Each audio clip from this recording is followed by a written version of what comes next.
Welcome back to HFS Lifestyle, the channel where we delve into thought-provoking topics that shape our lives. Today, we're exploring the fascinating phenomenon of declining birth rates and its impact on humanity's future. So grab a seat and let's dive right in. You might be surprised to learn that all around the world, birth rates are crashing. But what does this mean? Is humanity dying out? Well, let's take a closer look. Throughout history, the human population faced numerous challenges like disease, famine, and war, which kept our numbers in check. However, the Industrial Revolution propelled us into a state of exponential growth. But here's the catch: despite the overall population growth, people have actually stopped having babies at the same rate. To maintain a stable population, each couple needs to have an average of 2 children.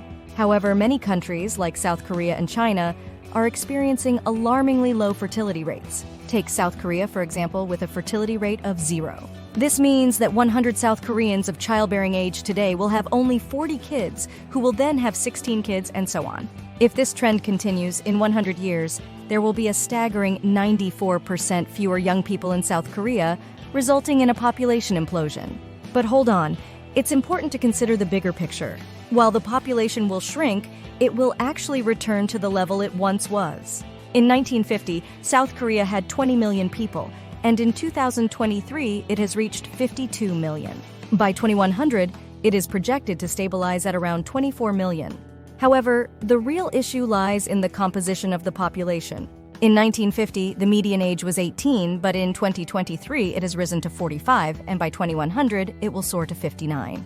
This means South Korea will become a country predominantly populated by seniors. South Korea is not alone in facing these challenges. China, for instance, is witnessing one of the steepest population reversals in history. Rapid industrialization, urbanization, and the one-child policy have contributed to China's low fertility rate, which now stands at 1. Within 4 generations, 100 young Chinese will dwindle to just 20. China's fertility rates are even lower than those of Japan and other countries in East Asia. While Europe experiences slower depopulation due to constant immigration, some regions in Eastern Europe have seen a more rapid decline. Many young people in these areas have migrated to stronger economies, leaving behind a shrinking population crippled by aging. Germany, for example, has one of the highest median ages globally at 46. Latin America fell below the replacement level in 2015, and in the US, immigration is the primary driving force behind significant population growth. However, there are still regions like the Middle East and certain parts of Africa with high fertility rates. The concerns of overpopulation from the 1950s growth in Asia now resurface in these areas. Nevertheless, recent forecasts by the UN suggest that Africa's fertility rates are declining faster than anticipated. So, why is the declining birth rate a big deal?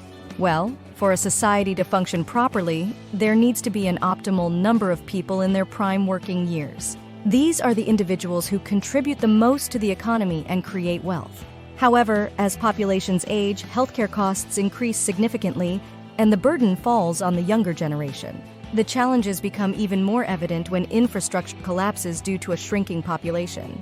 When fewer people are utilizing infrastructure, it becomes harder to sustain and maintain it. Just take a look at the depopulated towns in East Germany, or the rural areas of Japan where decline is palpable.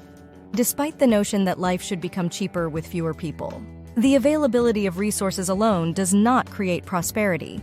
It is the ideas and work of individuals that drive societal progress. Another consequence of aging societies is the potential for short-term thinking and conserving wealth over innovation, as governments may be inclined to prioritize the elderly population's interests and fears. This poses a significant obstacle in tackling global challenges like climate change, which requires substantial investment and fresh ideas. While some may argue that declining birth rates are a positive outcome for our resource-strained planet, the reality is that population decline alone cannot effectively mitigate the environmental crisis.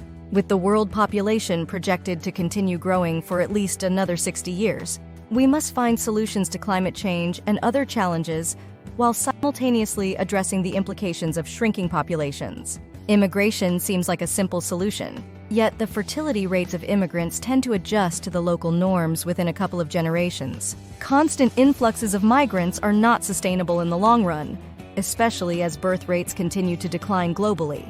This leads us to a pivotal question: how can societies adapt to these changing demographics? The answer lies in rethinking our approach to economy, society, and technology. For instance, embracing automation and artificial intelligence could offset the labor shortage caused by declining birth rates. Robots and AI systems can take over repetitive tasks, allowing the human workforce to focus on creative and complex jobs that require human ingenuity and empathy. Moreover, there's a need to revamp our healthcare and pension systems. With an aging population, the current models are unsustainable. Innovative solutions like telemedicine, AI-assisted diagnostics, and personalized healthcare can help manage the rising healthcare costs. Pension systems might need to shift towards more flexible retirement ages and investment-based models to ensure financial sustainability. Education systems must also adapt. Lifelong learning and reskilling will become essential, as people will likely have longer working lives. Education shouldn't just be about preparing for a career, but about continuous development to adapt to an ever-changing world. As for urban planning and infrastructure, there needs to be a focus on creating age-friendly cities. This includes accessible public transportation, affordable housing, and community-based services to support an aging population. We also need to build sustainable and resilient cities that can adapt to both a decreasing and aging population.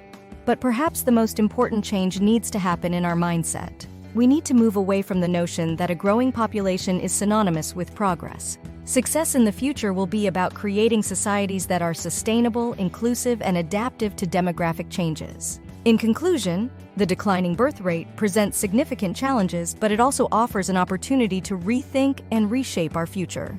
It's about creating a world where quality of life is not determined by the number of people, but by how we live and care for each other. Thank you for watching this episode of HFS Lifestyle. We hope this discussion has given you some food for thought. If you enjoyed this video, please like, share, and subscribe for more insightful content. Don't forget to leave your thoughts and opinions in the comments below. How do you think we can adapt to a world with declining birth rates? We look forward to hearing your ideas. Stay curious, stay informed, and we'll see you in the next video.